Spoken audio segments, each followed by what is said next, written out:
Well, glad you're here now, John. We got a quorum now. So let's go ahead and get the meeting started. We got enough for a quorum. So this is the announced date and time for the special meeting today of our Technical Advisory Committee of Wednesday, October 20th, 2021.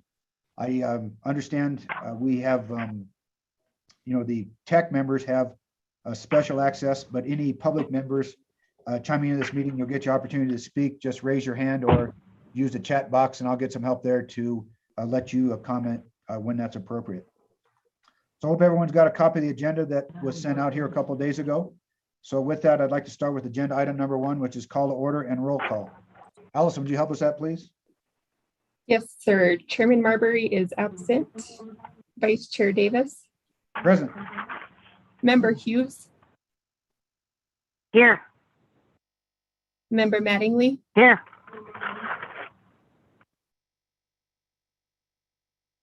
Did I hear Member Mattingly? Looks like you're on mute. I see you, but I can't hear you. Member Cherry. Present. Can you hear me now? I'm here. Thank you. Good. All you need there, Allison? Yes, thank you. Member Latier.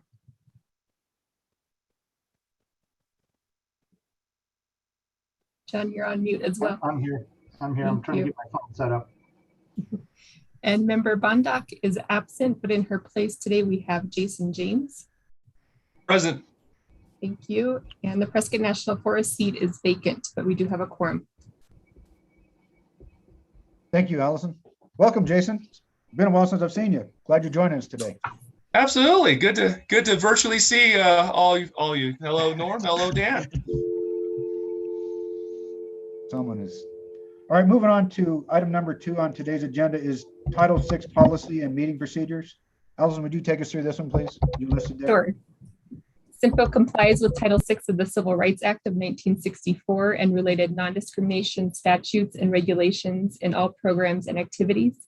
Members of the public may view the CYMPO Title VI plan and submit a self-identification survey by accessing the CYMPO website. As a reminder to those attending the meeting, please keep your line on mute until you wish to speak. This meeting is also available for the public to view on the CYMPO YouTube page. Thank you. Allison, moving on to item number 3 would be call to the public. This item is to provide for the opportunity for presentation of comments by the public on subjects that are not on today's agenda. Individuals wishing to address the board need not request permission in advance and are limited to 3 minutes. So the instructions for the virtual meeting, hope any public member out there, Allison, if you would help me and get anyone that would like to comment during this time period from the public. At this time, I don't see any raised hands or comments. I guess for record, this is what streamed live on YouTube. So that's where our public would be attending. They can also attend as attendees at this Zoom webinar. Okay. Well, if nobody has seen anything, I'm going to go ahead and move on at this point. If no comments from the public, to item number 4, which is consideration and possible action to approve the September 7th, 2021 special meeting minutes of the Technical Advisory Committee. Do we have any discussion from the TAC? Has everyone had a chance to review these minutes?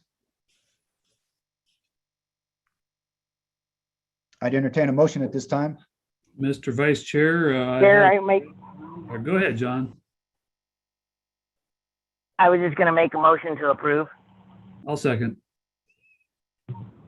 It's a motion and second to approve the meeting minutes of September 7th, 2021 TAC meeting. All in favor, please indicate by saying aye.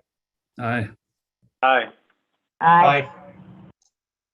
Any opposed? Hearing none, that motion carries unanimously. Item number 5 next on the agenda, Executive Director's Update. Vinny, you're listed for this. What do you have for us today? Thank you, Mr. Chairman and members of the TAC. Just a couple of quick announcements. I have started after our strategic retreat. It was my thinking to go around to the various city councils, town councils, board of supervisors, and provide an update. Just a reminder, we know we have contact through you as TAC members and the executive board, but just to remind the other council members, board of supervisors, what CYMPO is, and then to also bring them into the discussion as to what we've set in the strategic retreat. So I had the privilege of presenting last night to Mayor Hughes and the Dewey-Humboldt Town Council. I appreciate your helping me out with that, John. Next week I'll be at the City of Prescott presenting, and then Town of Prescott Valley will follow, and the Town of Chino Valley in the next couple months. So just out there, letting everyone know a little bit of what CYMPO's up to. I think it's good to keep everyone as best we can in the loop. So far, so good. Last week was the Rural Transportation Summit.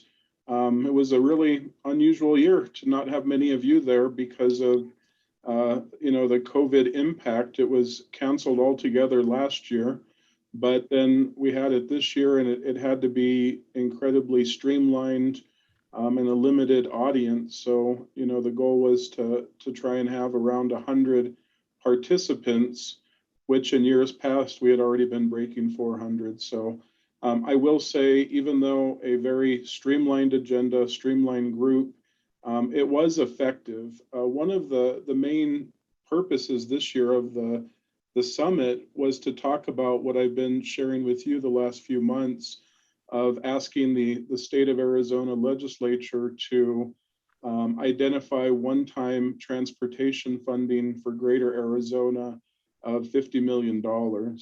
That was really a very key part of our discussion throughout the day. We extended invitations to all the state Senate and representatives. When all was said and done, I think we had about 18 that were able to attend and be there throughout the day. They heard about the projects that we've identified in CYMPO, being the Sundog Connector design, the 89A on-ramps, and the 169-69 roundabout. Again, it's Greater Arizona, so we're one of 10 MPO and COGS in Greater Arizona. In addition to the summit, I've been participating in smaller meetings with individual state senators and representatives. I think there's probably been about 15 meetings so far. I've been able to attend maybe 10 of them. And I will tell you this, between the summit and those meetings, I haven't heard anyone challenge it, resist it. They're in support. They like the process. They like that it's coming up from the locals. They like that you all have prioritized these projects. You understand what's happening in the region best.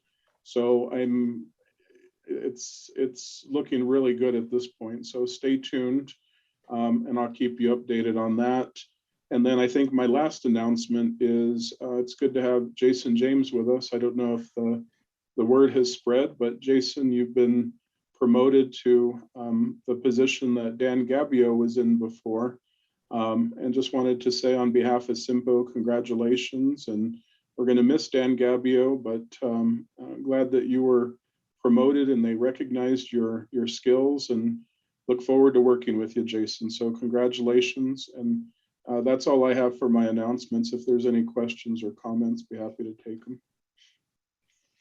Any questions for Vinny from the TAC? Yes, Chair. Vinny, you did a great job last night. Everybody was loving it, and great information that they can all understand. Thank you, John. Yeah, I felt like I was camping out with you. John didn't let me go home till around 8:30 last night, so made for a long day, but I couldn't imagine spending it anywhere else. John, thank you. You bet. Thank you again for coming and giving insight to the rest of the council, and really appreciate the cooperation. And then everybody, he did a great job. Thank you. No one else had any questions for Vinny? We'll move on to item number 6, which is mobility management, transit update. Vinny, you're listed as its presenter. Thank you, Mr. Chair, members of the TAC. I would like to introduce you to Kimberly Blanco, who's in the meeting, who just turned her video on and is waving to you. She is our newest CYMPO employee. She is our transit planner and mobility manager. So she started a week and a half ago. Kimberly, welcome. She comes the way of the city of Prescott. She was working with the planning department for the city of Prescott the last few years. And just a real privilege to have you, Kimberly, with us. In future meetings, she'll be the one that'll be presenting on this item. She already has started working with our local transit providers. She'll be reaching out to Norm and Pedro and offering support and assistance as they are starting their system out. But we'll be working with ADOT on mobility management and managing that and transit. And Kimberly, if you wanted to say a thing, I saw you unmute yourself. So. Oh, yes. I just wanted to say hello, and it's really nice to meet all of you.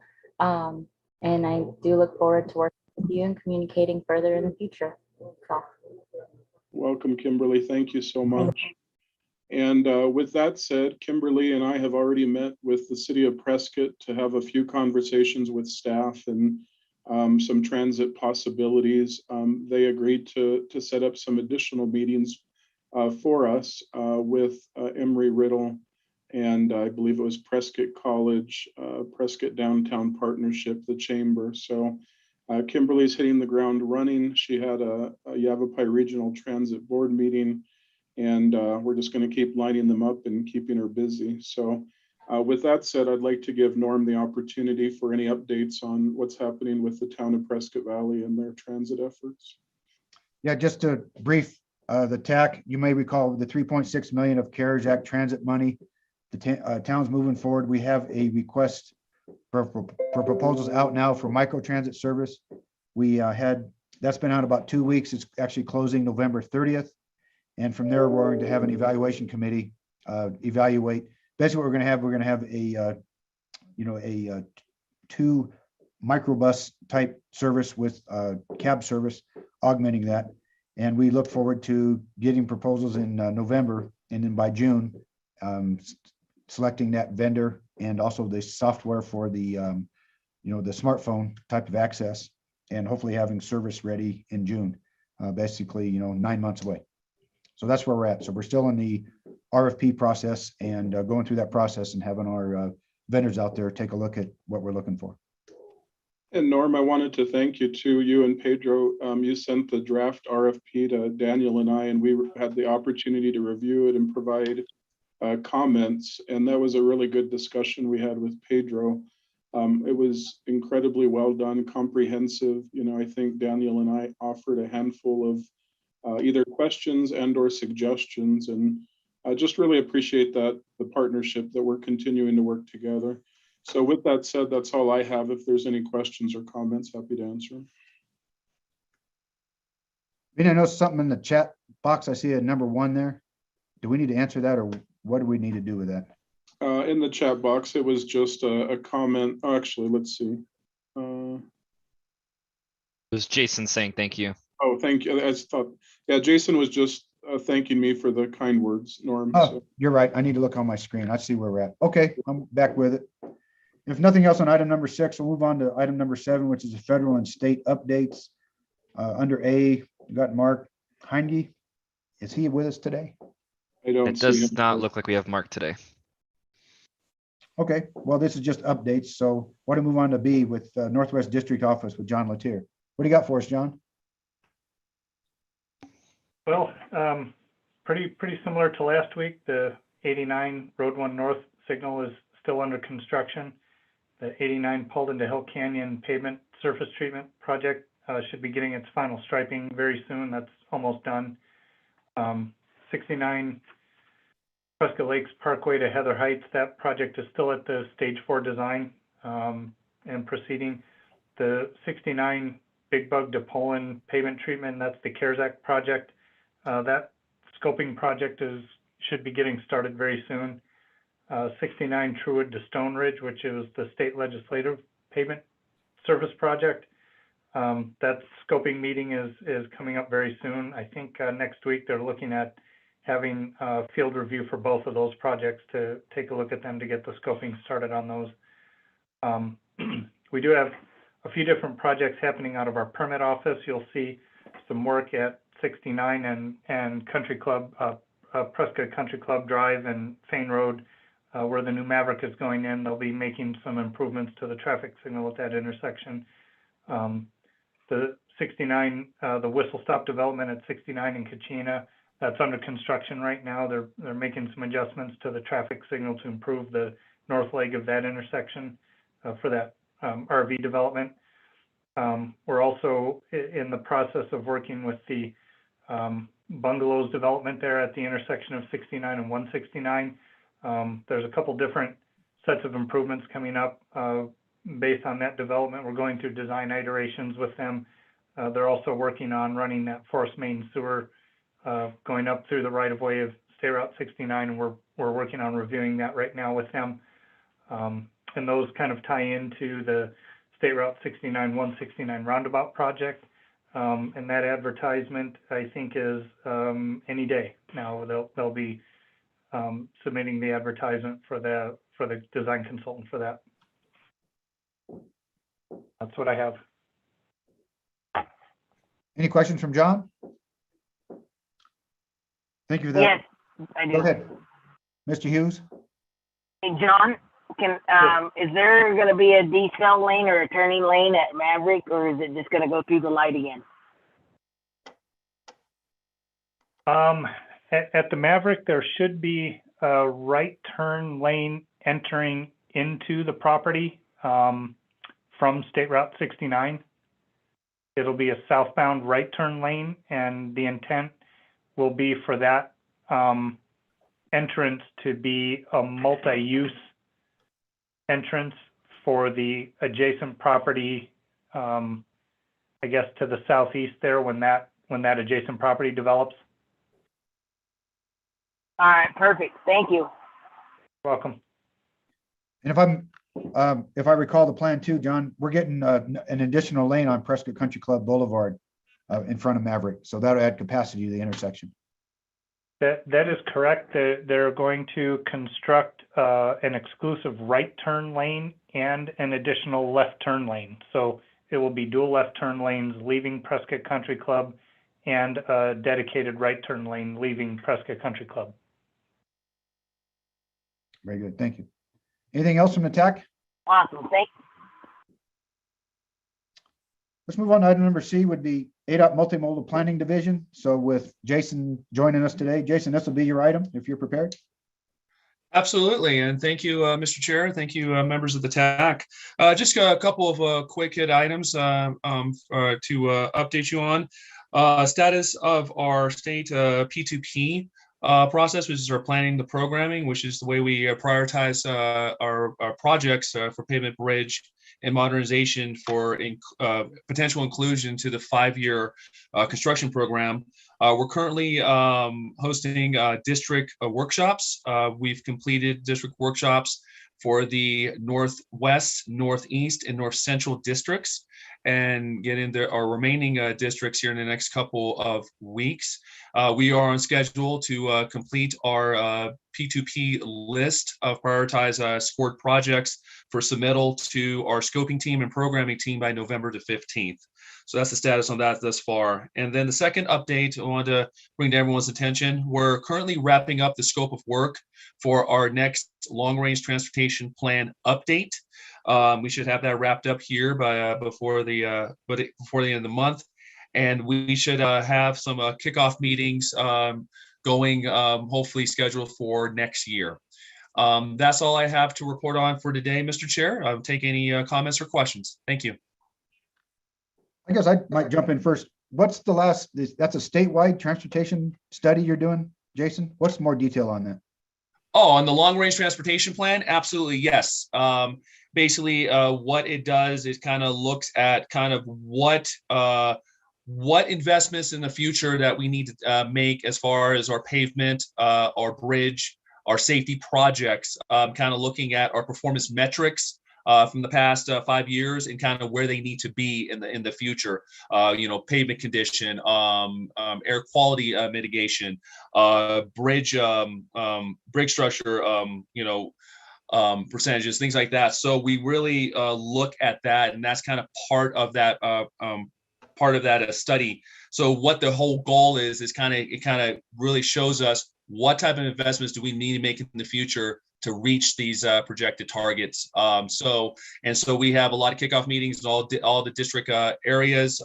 We take a lot of public outreach on this, making sure that we're hitting the transportation projects that need to be hit here in the next 5 to 10 years. So that really kind of sets the roadmap, for lack of a better term, for where we're going with our programming and funding. Does that answer your question? That's more of an overview. It's a lot more to that, but that's more of the overview of the purpose of the long-range transportation plan. Does that answer your question, Norm? Yes, thank you, Jason. No problem. Thank you. You want to attack have anything more on this particular item? Any questions of the ADOT? I do, Mr. Vice Chair. Yes, Dan, go ahead. Jason, it's nice to hear from you. It's great to have you in that new role there. Congratulations on that. I was curious if there are any updates that you can share, if you've heard anything in regards to the HSIP application process that's coming up. Gotcha. And also thanks. Good to virtually see and hear from you too, Dan. Appreciate that. As far as HSIP is concerned, have not heard anything official from our traffic safety section. They are aiming to do a call for projects for HSIP in January with the deadline for July. However, that's not in stone yet. We're still trying to get funding. I guess gets to some decisions on final funding for HSIP projects from our leadership. So that's kind of been the holdup right now. But that's kind of our goal right now. That's our target, is to try to get the call for projects in January. But like I said, not in stone, but that's the best information I have at this time. That sounds good, Jason. I appreciate that. And I wasn't looking for anything definitive, just wondering what the scuttlebutt was. So I thank you. And that schedule actually sounds pretty good to me, to be honest. So thanks. No problem. Thank you. Rennie, for the tax benefit, or the TAC group's benefit, green light is, when are they going to be done with the recommendations? They're doing what, 4 or is it 5? 4, yeah, Mr. Chair, members of the TAC, Norm, it is 4, and I would say essentially they're on standby, that they have the projects. What they're waiting for is the official call for projects to come out from ADOT. Once that happens, they'll be able to know the criteria. They're basing everything, their recommendations to you, on previous year's criteria. Once the criteria comes out in the call for projects, they'll then have a follow-up meeting with you all and say, okay, you know, what you've selected meets the criteria. Do you give me permission to move forward and develop those applications? They'll prepare the applications, bring them back to all of you for your review. So that's kind of the order of events. Okay, thank you. You're welcome. Any further questions? If none, we'll move on to item number 8, which is a project update for the Regional Adaptive Signal Control Technology, ASCT acronym, Assessment of Need, Benefit, and Implementation Plan. I see Dana is joining us today. Dana, this is your item. Yes, it is. And thank you. I will share my screen, if that's all right. One second. All right. Let me know if you can see it. Yes, I'm looking at it. Thank you, Dana. So okay, great. So I'm here basically just to provide an update on the project, on the study status.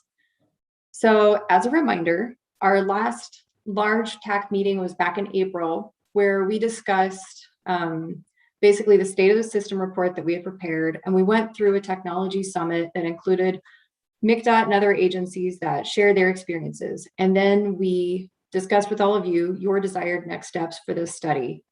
The general consensus was that Willow Creek would continue the upgrades they're already in progress of making, and not explore ASCT.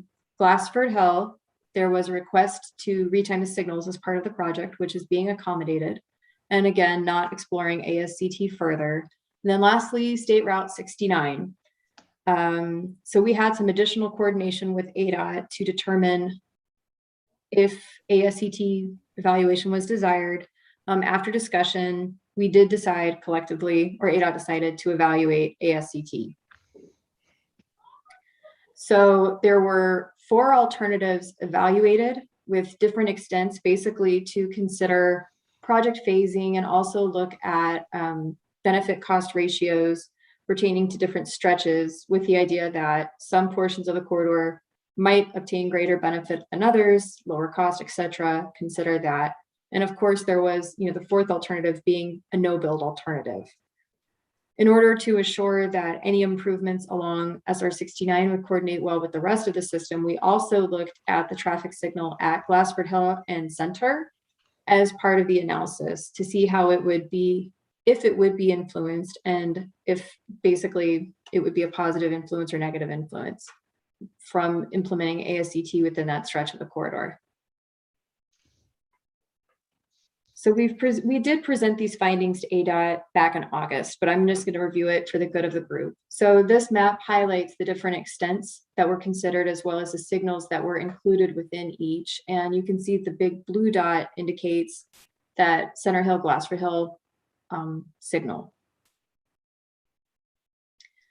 So in order to do this analysis, we developed a micro simulation model in Vism, which was calibrated, and then we simulated variable demand. So the understanding going into the ASCT analysis is that that technology works best with unpredictable traffic patterns. When you have predictable traffic patterns, typically you can prepare time of day plans or use another strategy to mitigate congestion. And what we found was, in turn with, again, ASCT would improve progression during unpredictable traffic events. But State Route 69 has very predictable traffic patterns. If the group recalls, we had maybe a month or two, well, actually 3 months at 3 different points of the year, and the traffic patterns and volumes were very consistent for the corridor. And in discussing these findings with ADOT, they had indicated that they had provided additional ITS system upgrades along the corridor about, I want to say 2 years ago.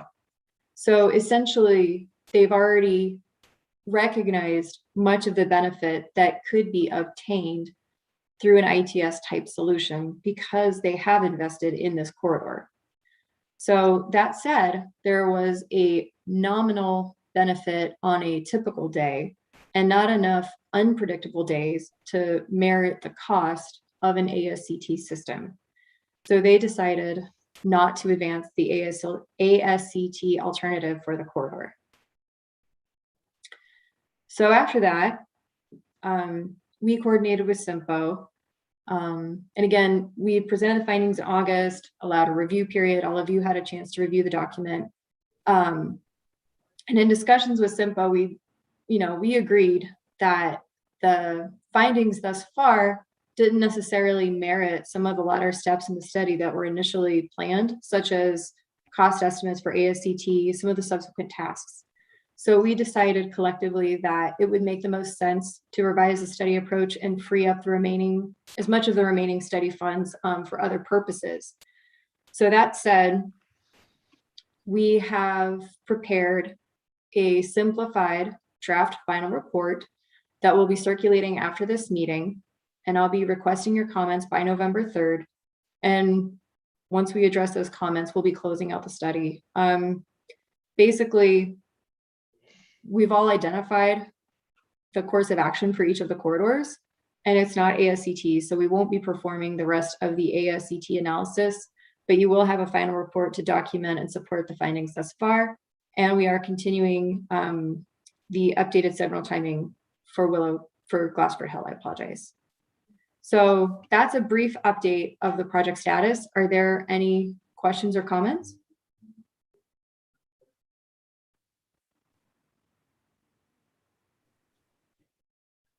I was going to comment, Dana, it was interesting, our first approach and scope.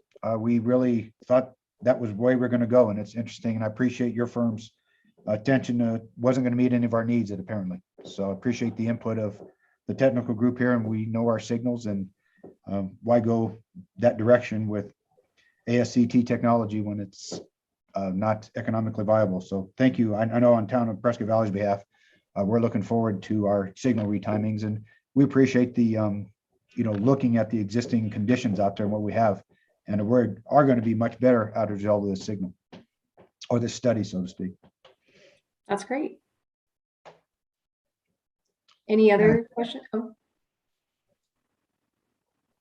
Go ahead. And I just wanted to say thank you for all your team's hard work on it. I know that it's been a process, and just the data collection end of it alone, I'm sure was a headache. So thank you to both you and the rest of your team for the hard work. And I think this sounds like a good process forward to wrap this up and then see how best we can move forward from there. So thank you. Yeah, great. And we appreciate the opportunity to work with all of you again. Agreed. And I just want to say thank you to Dana and her team as well. And I'm happy that we were able to make the signal timing work in Prescott Valley with our scope of work and everything like that. So thank you very much, Dana. Yeah, thank you. Mr. Chair, if I could offer a comment too. It's kind of a lot of affirmation for you, Dana, but I guess what I would like to highlight, Dana reached out to me and Daniel, I guess about a month ago, and, really was asking for some project management direction in light of everything she said today. And I think the part that really does need to be commended, Dana, to you and your team is, the willingness to recognize that where we're at this point, and, you could have easily kept working and billing us and delivering a product, but with respect to CYMPO and our local public agencies, you really did present us the option to have some savings to us here at the end, to wrap up some things, to not extend this to what the fullest extent of this contract called for. And that, I might be one of the first times in mine, where a consultant, I guess took work away from you. Hope it comes around in the future, but truly thank you, Dana, for doing that. That means a lot. Also, thank you to working with Norm in Prescott Valley, and Norm asked for a deliverable for the town, and we were able to modify the current agreement and do some of that signal timing. So there's been just some real flexibility, Dana, and again, appreciate working with you and recognizing that where we're at this point. So thank you so much. Yeah, absolutely. We really value the relationship with CYMPO, and we want all of you to be happy. So I appreciate that. Anyone else? Ian, do you have any comments for Willow Creek? Or John, anything on ADOT's Highway 69 portion? I think Dana gave us an overview of each particular corridor. I do not. I think she covered it well. Yeah, thank you, Dana. All right, thank you. And as I mentioned, I'll be circulating the draft final report. It is a simplified report compared to our original scope, again, fitting with curtailing the effort expended on the project. So. Vinny, tell me something from here. This is a non-action item. Would we want to take any of this to the board or, a report?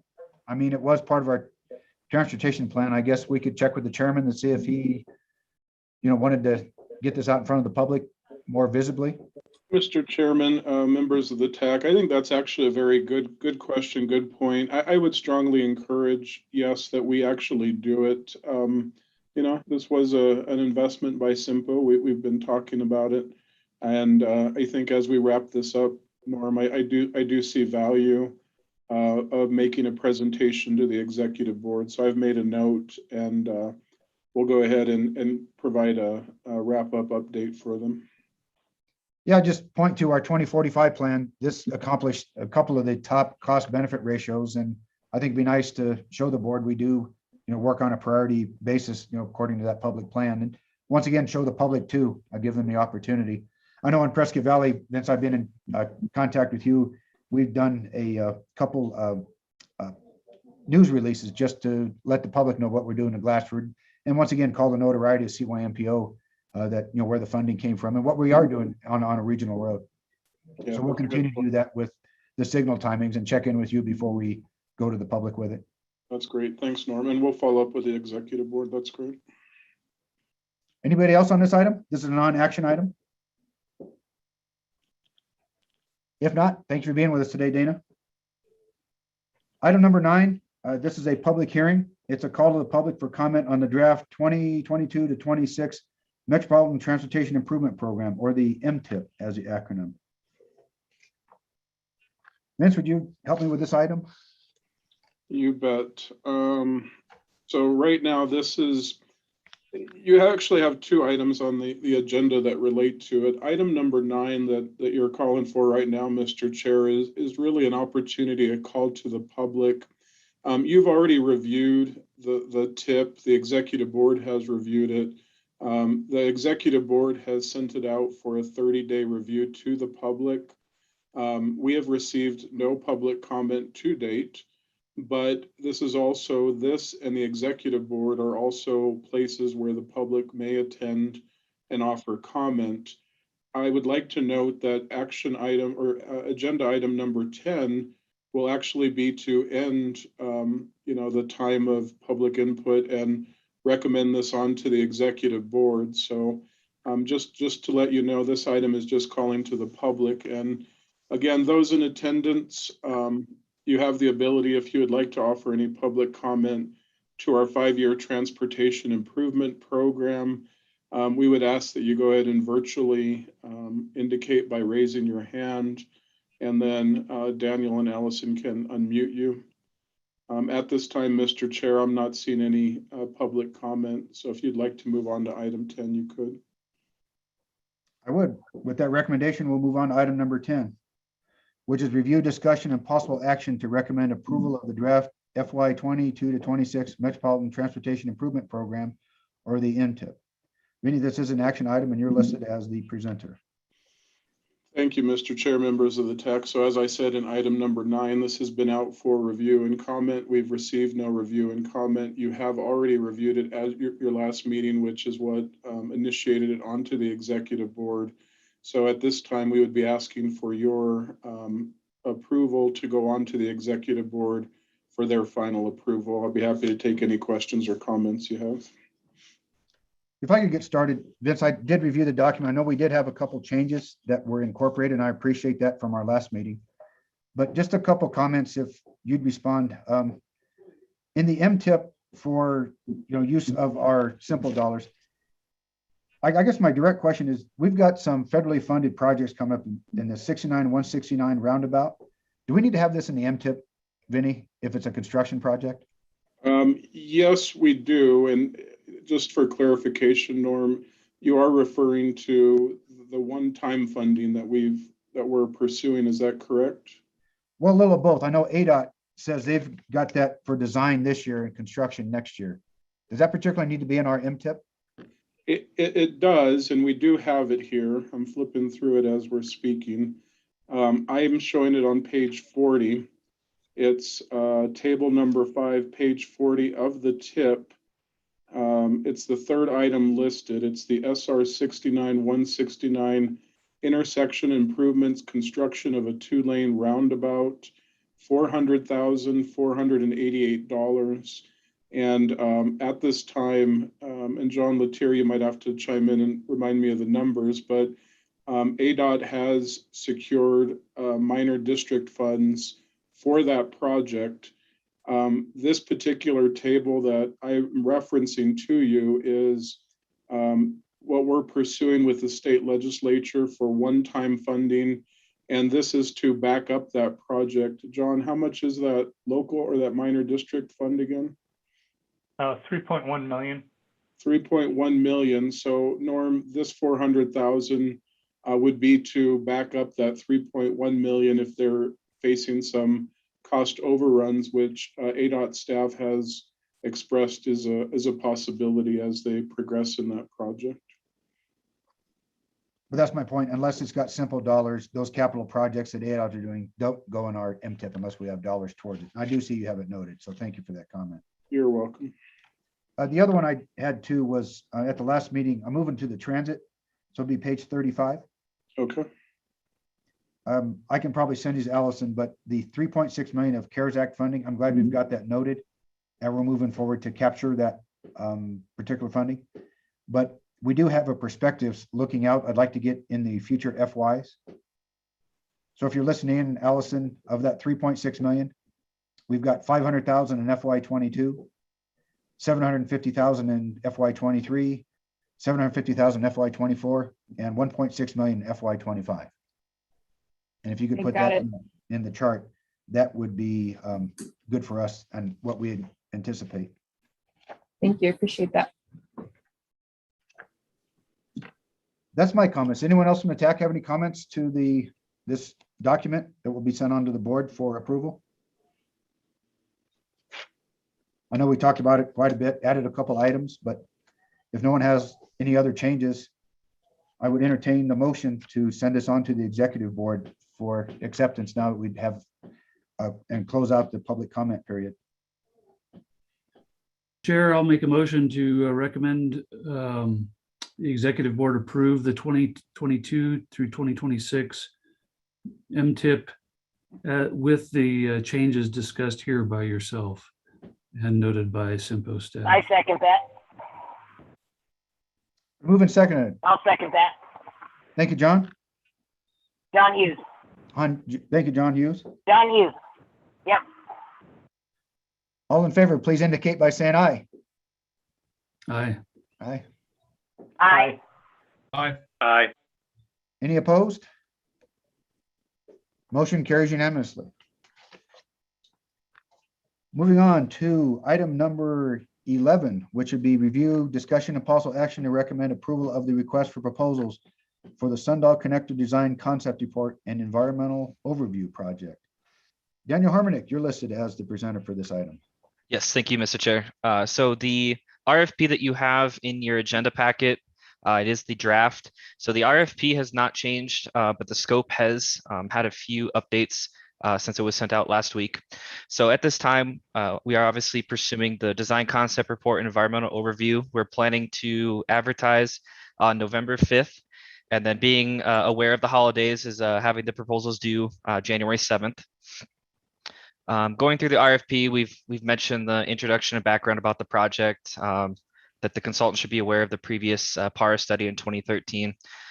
Going through the scope of work, the majority of the changes were just reordering some of the items just to make the scope flow a little bit better. Anything I have highlighted on the screen will have changed. So one comment I had from Ian was to make sure to confirm roadway capacity is going to be a 4-lane. It'll be adequate for the full build. Going through, we have our survey, traffic report, geotechnical, drainage, right of way. So utilities did get a little bit more specific from what you had in your agenda packet that we set out last week. Our public outreach, our environmental overview. We did add a little bit more language to the wildlife section, just because there's a lot of unknowns of that area. So we want to review and incorporate any past wildlife studies, and then evaluate and determine if new data collection will be required during the study. A little bit more specific with our 15% engineering scoping design as well. One question I did have for the TAC is with the right-of-way, should it be up to the consultant to determine the right-of-way costs, or can one of the local agencies provide some of that information as well? Ian, would you like to answer that? So, yeah, can you explain what you mean by that? I'm not exactly clear what you mean by that. So one question that came up was, should the consultant be determining the right-of-way costs for the project area? So actually determining the value of the land? Yes. I mean, they'll determine the takes and all that, but it'll be Right. actually, will they be doing like some kind of appraisal, generic appraisal work or something? Correct. And if they can get kind of any information from local agencies like Prescott.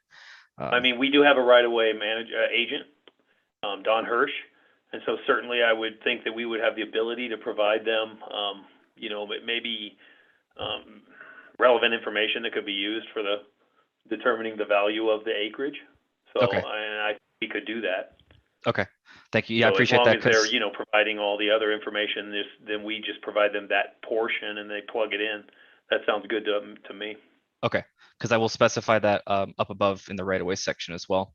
And then just listing out the deliverables for the DCR and some of the standalone reports, 15% plans and project estimate. We have been working with ADOT and FHWA to ensure that we do not start the 10-year design construction timeline. So obviously our plan A is to continue with the DCR as presented today. If there were any changes to not start that 10-year design construction clock, possibly the drainage geotechnical and traffic report could be removed. And we have Jason James on the line, so he might be able to provide a little bit input on that as well. And then a kind of a plan B would be moving towards a feasibility study, but obviously we want to stick with a design concept report and EO if possible. Jason, do you have anything else you could add to that? Yes, and thank you for mentioning that. Yeah, I am planning to meet with our FHWA partners on this. Just want to, again, as Daniel pointed out, we just want to ensure that it's, that any of these activities that are currently in the scope of work is not triggering that a federal requirement using federal funds for design and construction within 10 years.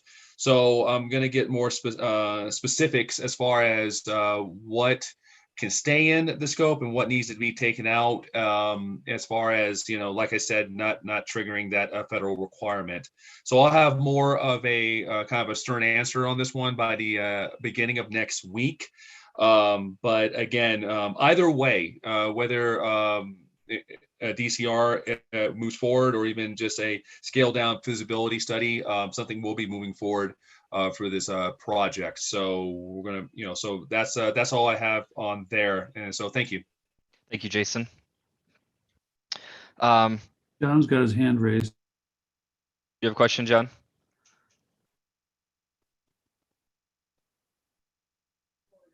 Yeah, the comment I had for the scope was item number 3 for topographic 3D mapping. It identifies 2-foot contours and design survey. And I was going to suggest, I'm just thinking out loud, but would you want to maybe consider 1-foot contour interval to get a level of survey prepared? If I noticed the scope included 15% plans and a preferred alternate. So if the scope is to get to a preferred alternate that would become an ultimate design, I was wondering if 1-foot contours would get a little bit better detailed survey for that design phase. Might be able to help have enough information ready when it does get to design, so maybe there wouldn't be a need for additional survey. And at the same time, I was just noticed that I don't know the level of detail of the ground line out there for this new alignment or what you're trying to match into, but that was just a thought. I didn't know if maybe the city would want to consider 1-foot contours for that, just to get the level of detail in the survey needed for that, for a design phase. I concur, and I don't think there's a whole lot of difference in price between 1-foot and 2-foot. So I think that's a good call, John. Okay, I have that written down. I'll make that change to the scope. Any other questions on the scope? Daniel, this is Ian. Yes. So when you had asked me to look at it and I sent you some of those comments, I guess my question is, in general, this design is going to be used to, drive, it's 50% design. So my comments regarding locating intersections, I know it wasn't going to be included in this, but I was wondering what the county, are we anticipating that they're going to locate intersections? Because I know that ours is kind of already set. We have, Storm Ranch is set. That's the end point. They'll connect there. We don't know what's happening between, but we are coming through Yavapai Hills, and we already have that set in our platting. But as far as the county goes, the intent in the original study was to have a connection into Yavapai Hills, 1 or 2. And I don't see anything in here that kind of identifies that. I would think we would want to have that. I'm just bringing it up as a point of discussion because I don't know if I missed it or if it's not going to be done, but it seems like it's appropriate that they would be identifying that intersection location. So I think it's whatever. critical. Bring it up. Yeah, I think it's critical if you're going to get any kind of quality engineer's estimate on this, even at 15% level. We're going to use this to build forward. So even if the intersections, can be shifted a little bit one direction or other, it would seem to make sense that they at least be identified as needs or desires or whatnot in this as a part of this scope. Thank you for that, Ian. I've got that noted down. I think it was my second bullet point that kind of talked about it when I sent it to you. Yes. And then I know I mentioned access, some of those other things, and those could be handled, like you said, when we have a meeting with whoever we select. If we were going to do medians or limited access and other things like that, that could be all handled as long as they don't think that's out of scope. But Okay. Thanks. Thank you. Dan, I had a question, not on the scope as much as what we've done in proceeding and review process. Mhm. This is a neighborhood of around a $400,000 study. In the past, I recall we would shortlist 3 firms. We're probably going to get up to a dozen firms proposing on this. Have we thought about shortlisting 3 firms and then do interviews? We've done that in the past on large studies like this. So, Groups input. and maybe Vinny will hop in here a little bit too, but in the past for the full RFPs, this has just been advertised. And then however many submittals we get, we'll review those and then select from there. Because this is not going to be utilizing our on-call list either. That's my point. We're probably going to get a dozen people, and we've done these little $100,000 variety or $50,000 studies. I really look there to be quite a bit of interest out there. And at times, how do you do a score sheet that we really feel like we got consensus among the group? Mr. Chairman, members of the TAC, in all honesty, Norm, I think you bring up a great point. I'm more than happy to accommodate with that in mind, what you think would be best. I think you've already thrown out an idea of, narrowing it down, maybe another part of the interviews, Norm. So honestly, I'm open on that, but I do think you bring up a fair point, Norm. So happy to take a recommendation and we'll make that happen. Yeah, I think we've got the model in place from past CYMPO RFPs with larger studies like this. What's the rest of the group? Ian, what do you think? Dan? Certainly, I don't object to going through that with shortlisting and then having some interviews or brief presentations or whatever, however we want to go about that. It doesn't bother me. And I guess if we update the request for proposals, maybe we put that in there as optional for us in case we don't get a large group of proposers. Then we could do a direct select from that is a thought. So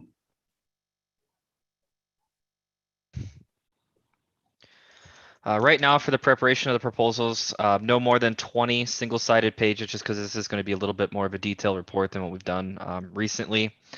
And then with the schedule, obviously I said we're looking to advertise on November 5th, receive proposals on January 7th, look to set up a TAC working group to review the submittals, TAC recommendation to board approval, and then notice to proceed will be contingent upon approval from Yavapai board, County Board of Supervisors, excuse me. And kind of the last thing is we still have our review process. I can try to revamp that as well. And then our attorney is reviewing the contract language right now and should have it back to us early next week. So then when this goes to the board, we'll have the full updated RFP and contract going to the board on November 2nd. And then those will both be advertised together. Mr. Chair, John Latier had his hand up earlier. He took it down and now Dan has his hand up, just to let you know. Let's hear from you, Dan. What you got? So I wanted to just touch base a little bit and advise the TAC relative to discussions that occurred at our EMAC meeting that occurred this past Monday. The committee was given an opportunity to review the scope of work as well. And there was some input taken from the committee in regards to wildlife and the portions of the scope relative to whether there needs to be more detail provided with respect to wildlife.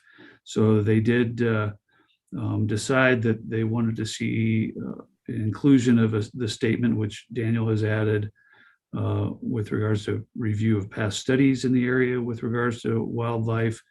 And then we also talked about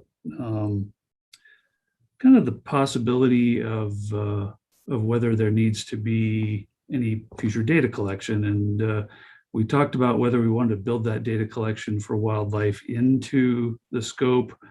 Daniel and I spoke about it a little more yesterday. And I think what we left it at was that we would include that the consultant will identify whether there's a need for additional data collection with regards to wildlife corridors, or if there's a proposal to put some kind of wildlife crossing structure in this corridor, that at least it be, supported by some kind of data, because the last thing we want to do is build some big structure that allows for wildlife to cross and then the wildlife doesn't even use it. So that was the discussion. I made the suggestion to Daniel about maybe doing another task that had like client directed services that would give us the opportunity to request for some data collection as part of this study. I think we decided to leave it out and not have a client directed services line item. My thought was, you fund it with a certain amount of money and it's there if you need it. If you don't, it doesn't get spent. However, I wanted to bring it up in case there was thoughts on that from anybody else's perspective. The intent here is an EO, environmental overview. Any kind of data collection might have to be refreshed anyway later on if we run out there and do a bunch and then a large amount of time passes and it's no longer applicable.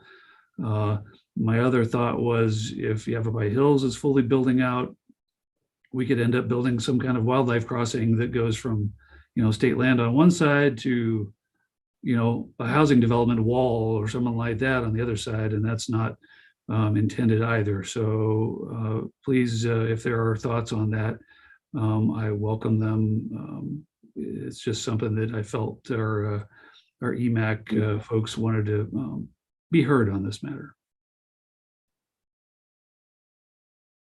Dan, do you know, was a location mentioned, or was it just a generic discussion? I mean, was it, No, there was East side, not. Sorry, Ian, go ahead. No, I was just wondering if it was east side, west side, what it was, or anything.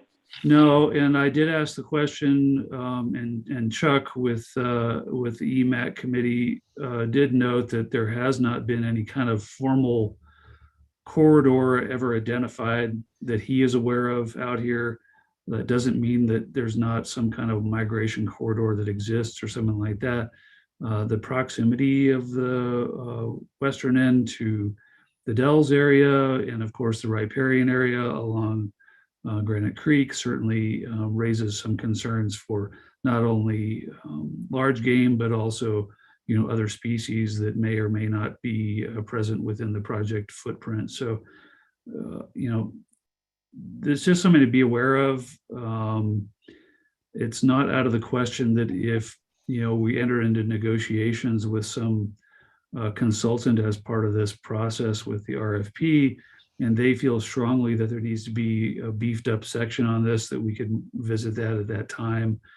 Or we could even consider a change order later on if that's a need. But it's a pretty comprehensive study for a DCR and EO, and I don't have a good feel myself personally as to what level of analysis or data collection might be necessary to support any infrastructure relative to wildlife. But this is partly why we initially established the EMAC, was to advise us on these sorts of things and be a part of it.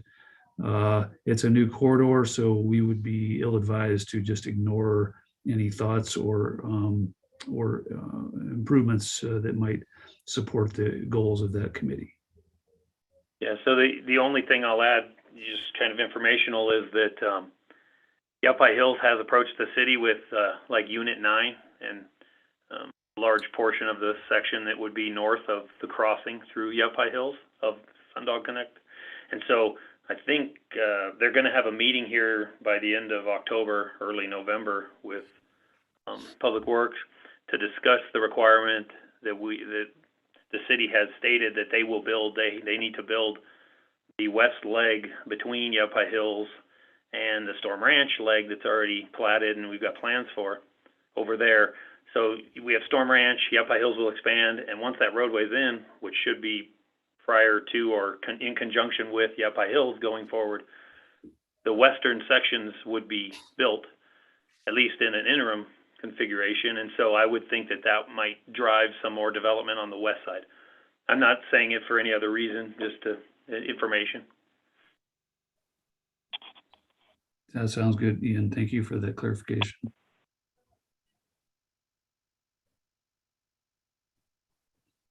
To round back around, we've taken comments. Thank you for the wildlife corridor comments. Any thoughts on whether we want to shortlist and add a second section as an alternative if we get significant response, just so we can zero in on somebody? What's the TAC think? My perspective is I don't object to that. It lengthens the process. That's my only thought. So it may be something that if we go down that road, making the executive board meeting in February could be a little tighter. So, but I certainly don't mind. What do you think, Ian? You're going to be a lead agency on this particular study. What would you like to see? Be important to get the right consultant, I think. What are your thoughts? Yeah, I mean, I like the concept of shortlisting the three, then focusing in. So, Rest of the TAC okay with that?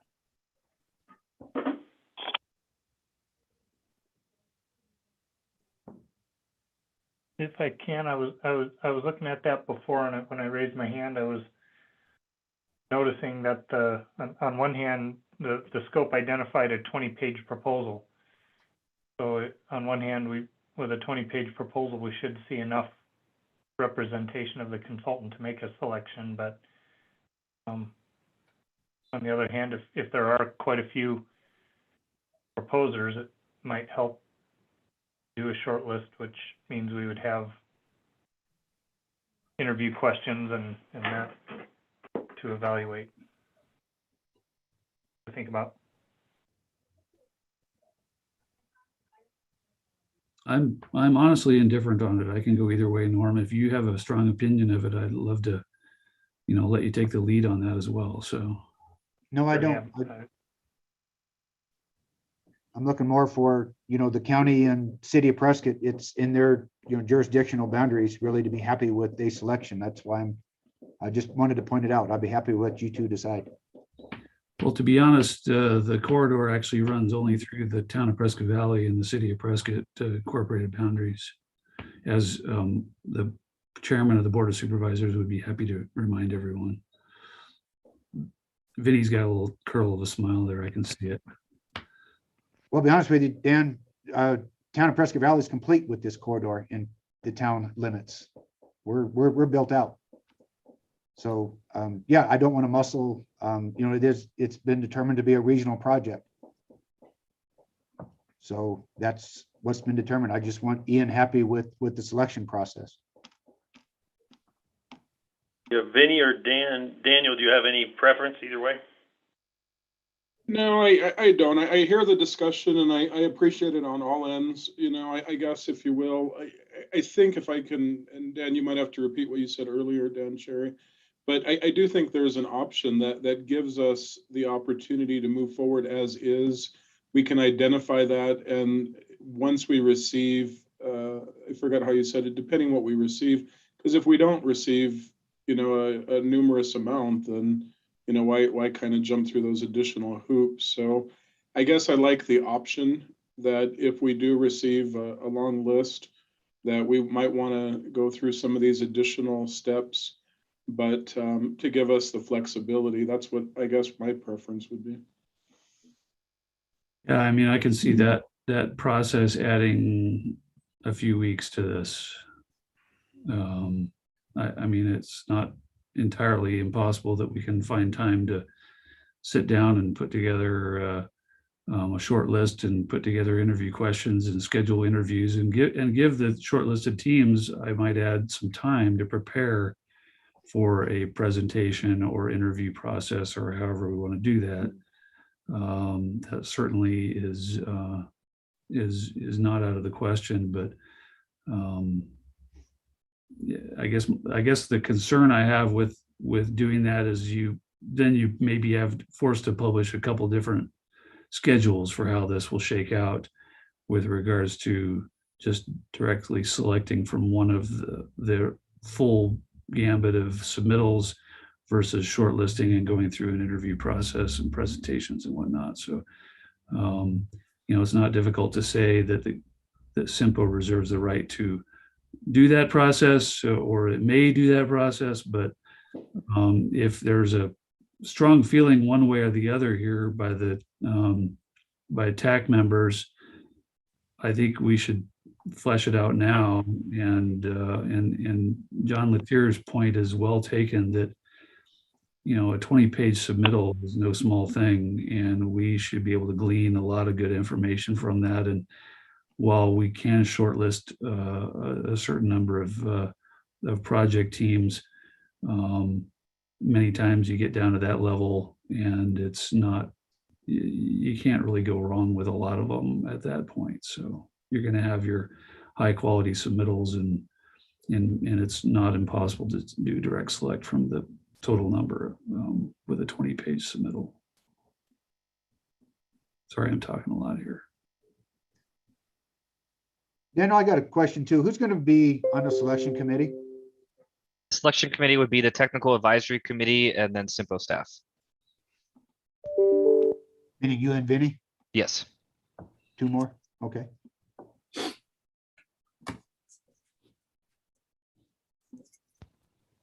Any further discussion from the group? I guess if somebody's looking for an opinion on things, my opinion is we leave it as is and not shortlist. Yeah, this is Ian with the City of Prescott. We can leave it as is and then just have that option if we need to use it. But if they submit if they have good submittals, we'll know right away. So if that can be done. And then, Mr. Chairman, if I can offer two quick comments before you call for your vote at this point, or you make a motion. I just want to be really clear. I know it was mentioned, but I do want to be clear with this one point. We're in plan A, if you will. We're moving forward with this DCR and environmental overview, but please be aware of what Jason said. He is reaching out for confirmation. I gave him and Daniel direction that I do not want to start that 10-year construction clock.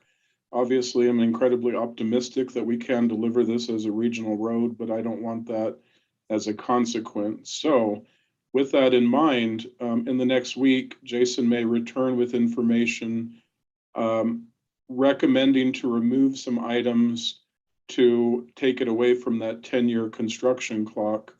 With that in mind, Mr. Chair and TAC, I would like to hear from you all. What is your comfort level in your vote today to send this on to the executive board if a week from now, Jason directs staff that, you'll need to remove some of the drainage aspects, maybe some of the traffic related things. And once we do that, we might even need to rename it, as he said, to ASR or Feasibility report. Feasibility report. Thank you, Daniel. So I just want to be clear. I don't want to take something to the executive board that you're not completely aware of. So, Mr. Chair, if that could be a part of your discussion. And then I have a second quick comment after you address that one. So I guess if I could be clear, if there is a change, are you okay with us still moving that forward to the executive board to prevent that 10-year clock? I would rather not call you back together for a TAC meeting to say, look, we've had to remove the following things that in order to avoid that. So I guess I'm kind of hoping for your support on that if you can. You have my support, Vinny. Thanks, Dave. I agree with that. Same here. Thanks, Joe. Same here. I haven't kept up. What does support mean? That we're gonna take out some items? I mean, it That- doesn't sound like we're ready for the executive board meeting on the second, Vinny. That you would make a motion to move this on to the executive board with your noted changes. I would also ask that part of that motion allow staff the flexibility that if federal highways and ADOT come back in the next week and recommend the removal of a couple elements in order to not start the 10-year construction clock, that staff have the authority to remove those items. We'll note them in the executive board, but again, we would still continue on to the executive board. I don't want to have, my preference would be not to have another meeting for, I guess, 10 minutes and let you know what we're removing from it. So that's what support would mean. And Vinny, those notes, those things removed will be noted to the executive board, obviously. They will be noted, and we can send you out an email. Again, I'm just trying to prevent the jumping through the hoop with you all again, bringing you together between now and the executive board. Well, and TAC members can certainly take part in the discussion when the executive board is considering it as well. Yeah, that's fine. I'm good with that. Ian? John Latier has his hand up. I'd like to add one more item for Daniel. On the scope discussion there under preparation with the 20 printed pages, 8.5 by 11 single-sided and so on. Yes. Can you include to use font 12 for the main body of text? Yes, I could do that.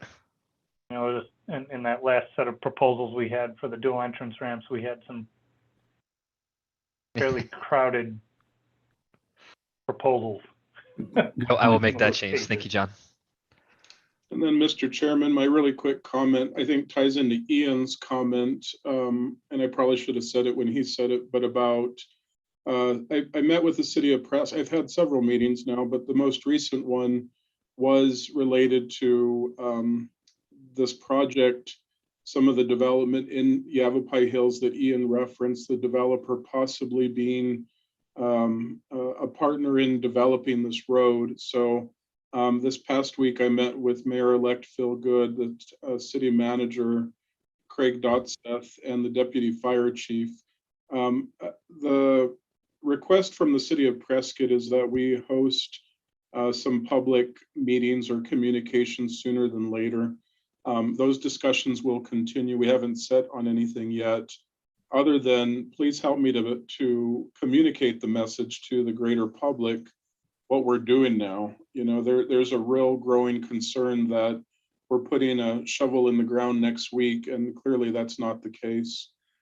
This DCR, once we bring the consultant on board, we're looking at about a 12-month process, and that's not until February, March sometime.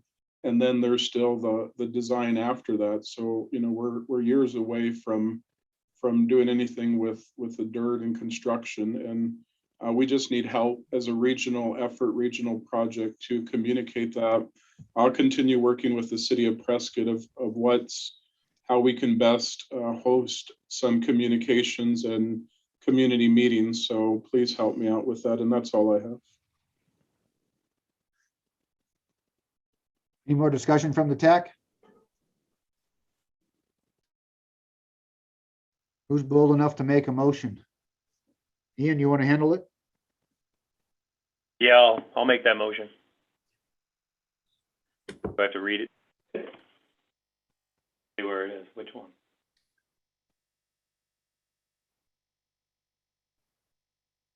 I'm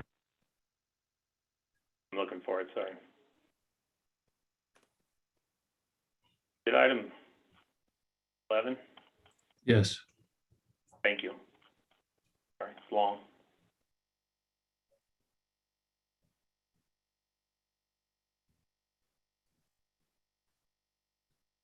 It's on page Motion to 40. recommend approval of the request for proposals for the Sundog Connector Design Concept Report, DCR, Environmental Overview Project, pending legal review by the CYMPO attorney and with changes noted in regards to the federal regulations, or however you want to word that. So seconded. Everyone's happy with the motion. It's been moved and seconded. All in favor, please indicate by saying aye. Aye. Aye. Aye. Aye. Any opposed? Motion carries unanimously. Thank you all for your participation in this item. It's a big one. Good road project. Moving on to item number 12, which would be review, discussion, and possible action to recommend approval of the ADOT safety performance targets in perpetuity. Daniel Harmonic, you're listed as the presenter of this item. Yes, thank you, Mr. Chair. So the safety targets, the safety performance measures established by the federal or FHWA, safety performance management, and they're based on a 5-year rolling averages. So the safety targets set by, and I'm going to go and share my screen so we can take a look at those. Okay, so it should be up. So the safety targets set by ADOT, they are data-driven and realistic, and they're intended to keep the state focused on improving safety. And today we are looking for approval of the ADOT safety performance measures in perpetuity. So we do not, we can kind of keep going along with this in future years. And then ADOT does recommend that the MPOs sign on and support the ADOT safety performance projection targets, as if the MPO does it on their own, there's a lot of other hoops they have to jump into, and the MPO targets are not included in the assessment of whether a state met or made significant progress toward meeting its targets. Any questions I can answer on that? Any questions from the TAC? I know we've discussed this in past meetings, but I think it's a good idea, in my opinion, to accept ADOT's targets. Yes. Discussion from the TAC? If not, who would like to make a motion? I'll make a motion to recommend approval of the ADOT safety performance targets in perpetuity to the executive board. I'll second that. We have a motion and a second. All in approval, please indicate by saying aye. Aye. Aye. Any Aye. opposed? Looks like the motion carries unanimously. Moving on to item number 13, page 3 of our agenda today is discussion and possible action to hold election of officers for the TAC chairman and vice chairman. Positions are effective January 1st, 2022. Vinny, you're listed as the presenter for this item. Want to give us a little background? You bet, Mr. Chair, members of the TAC. So yeah, we need to come up with the officers for next year. Just looking at the rotation, we've been following that the vice chair would move up to the chair, which Norm is the vice chair. So next up in the rotation would be the city of Prescott, would be Ian. So if you all are agreeable, for calendar 22, Norm would be the chair. Ian from the city of Prescott would be the vice chair if he accepts. Norm's already been doing chairman duties this meeting and last meeting, so we'll have to give you some extra credit, Norm, for fighting into it sooner than later. But that's all I have, and turn it over to you all. Any discussion from the TAC? Everyone happy with the rotation that we've taken turns? I don't know, it's really been any benefit. I think I appreciate the camaraderie and collaboration we have as a TAC. So whoever leads the meeting, I think just really doesn't particularly matter. I'm happy to do it. Ian, anything from you? Any comments or anyone from the TAC group? I'm good with it. I agree with it. John Hughes, you want to make a motion? Yeah, I so move that we follow the previous and have Norm the chair and Ian the vice chair. Second. It's been moved and seconded. All in favor, please indicate by saying aye. Aye. Aye. Aye. Any opposed? The motion carries unanimously. Thank you all. And congratulations, Ian. Congratulations, Norm. I mean, it's an exciting time. Moving on to item number 14 with the election party over.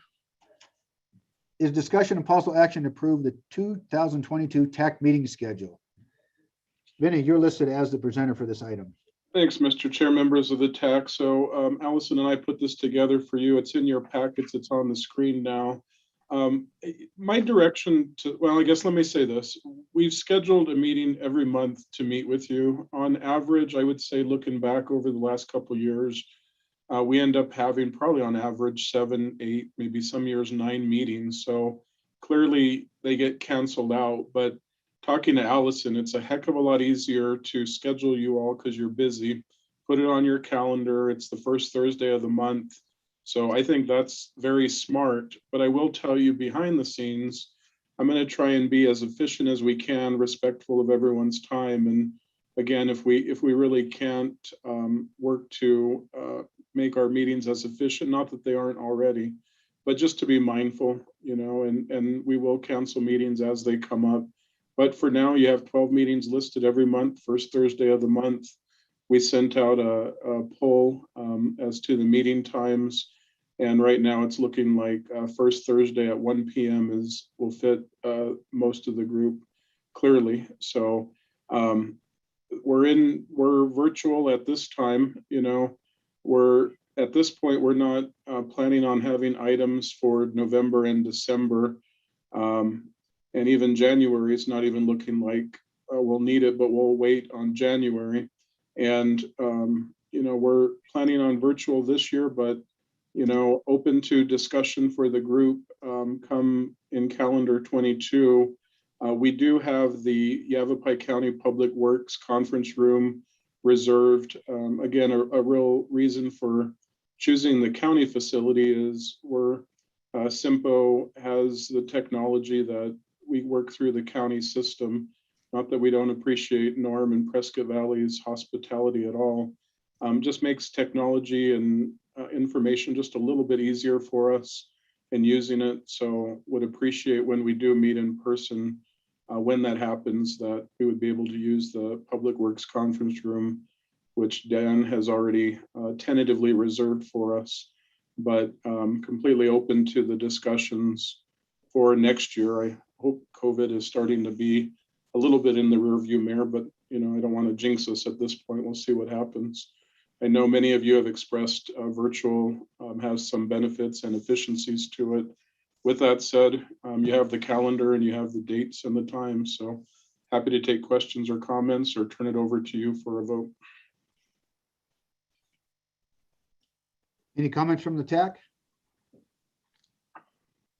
Everything Vinny said sounds good to me. If we can cut some out, I think that's great. But you know, I know how it works. These things pop up throughout the year, and we'll likely still have 9 out of 12. That's my guess.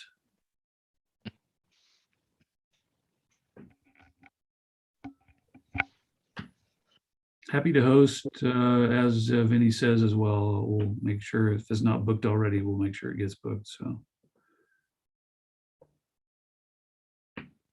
I'll make a motion to approve the proposed schedule. Have a second? Second. It's been moved and seconded to approve the TAC schedule as presented for 2022. All in favor, please indicate by saying aye. Aye. Aye. Aye. Any opposed? Motion carries unanimously.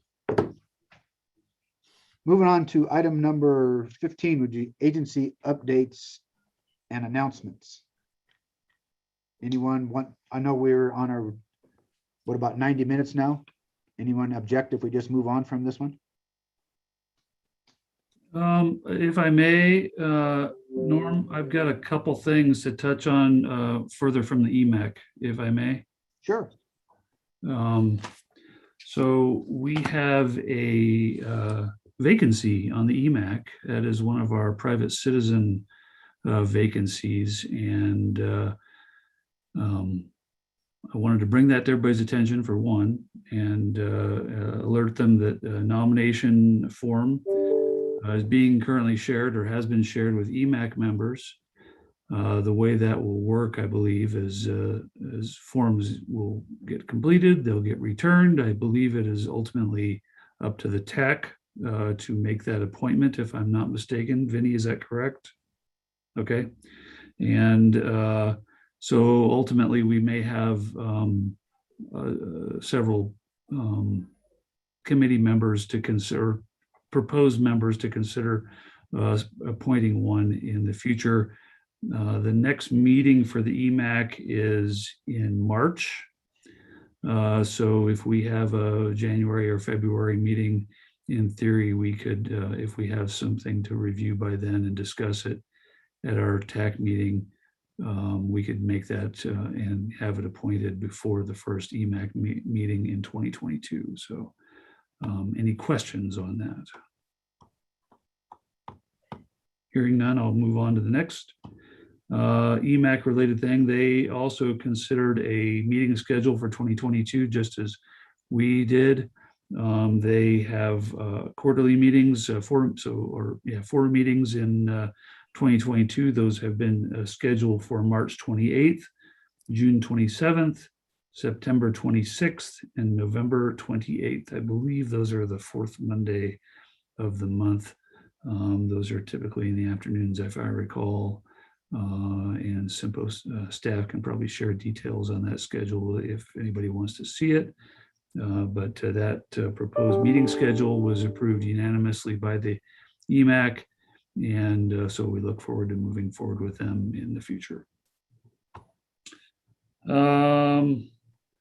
Last thing EMAC related was some discussion about a recent accident that I think occurred the week before last on State Route 69 in the vicinity of this widening area between Yavpe and Prescott Lake Parkway on 69. I know that there had been some pleas for trying to improve the wildlife crossing under that Bullwhacker Hill section that unfortunately funding became a pretty major issue on, but it needed to be noted that there was a deer on the road that caused a 2 or 3 car accident. If I recall, it was reported in the newspaper, and EMAC members wanted to bring that to the attention of the TAC, saying that if something like this were possible in the future, whether it's on this road or in a future road, to somehow get wildlife off the road and under the road or over the road,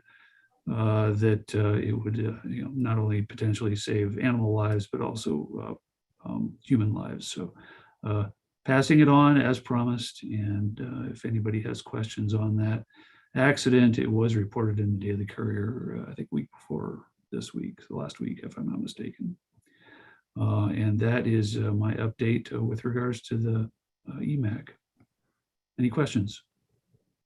John was kind enough to attend virtually at that EMAC as well, and I thank you for being there, John Latier. You're welcome. Glad to help. Just to make clarification, I will plan on attending the EMAC meetings. I see from Craig Dosseth a statement that the deer didn't cause the accident, distracted driving caused the accident. So thank you for that clarification, Craig. That is valuable information. And certainly we all recognize the problems with distracted driving too. I wanted to say I'm planning on attending the EMAC meetings throughout 2022 as the liaison from the TAC. And then at the conclusion of 2022, I may be willing to pass that duty on to another member of the TAC to take that role over. So I'll do a year and a half worth here. I attended in July, and then I just attended the latest EMAC meeting as well. And it's an enjoyable group to sit down with and hear their thoughts, and happy to help pass on information from them. So thank you all. Any other agency wants to announce anything and updates?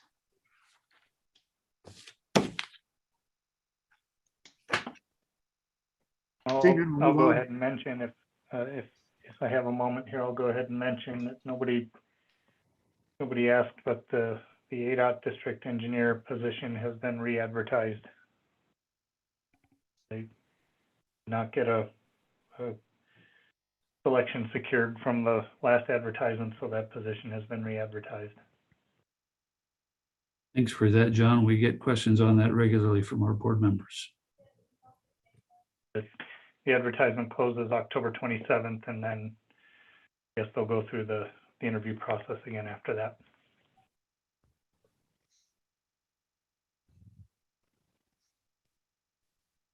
No other further discussion on agency announcements and updates. We've got future agenda items. Vinny, anything we haven't talked about today? We talked about adding an item for a future executive board for our adaptive signals, whatever we're still calling the study. But I think that's going to be after the first of the year. I made that note and I'm not aware of anything else at this time. So we're looking at probably a meeting, maybe not in January, but February, where we can award the Sundog Ranch Connector or study. That's the schedule that I'm really trying to stick to. I know it's a tight schedule, but to kind of the points we've been talking about, Norm and TAC, we really want to get some of these projects going. So right as soon as we get that going, I want to start on the 69 master corridor plan with you all. And as soon as July 1st comes around, that we can hit the ground running. So thanks for working with the tight schedule, but yes, that's the goal, Norm. Very good. Any other suggestions from the TAC for the future agendas? Well done on this agenda, Vinny. It had quite a few items, but all good discussion today and outcomes. With that, I'd like to move on to item number 17, was an adjournment. Anyone like to make that motion? Yes. I'll motion to adjourn. All in favor, please Second. indicate by saying aye. Aye. Aye. Aye. Any opposed? Everybody have a great week. Thanks Thank you all all. for your attendance today. Thank you. Thank you, Allison, and your presentation today, CYMPO staff. You all. Thank you. All right, take care, everyone. Thanks, Jason.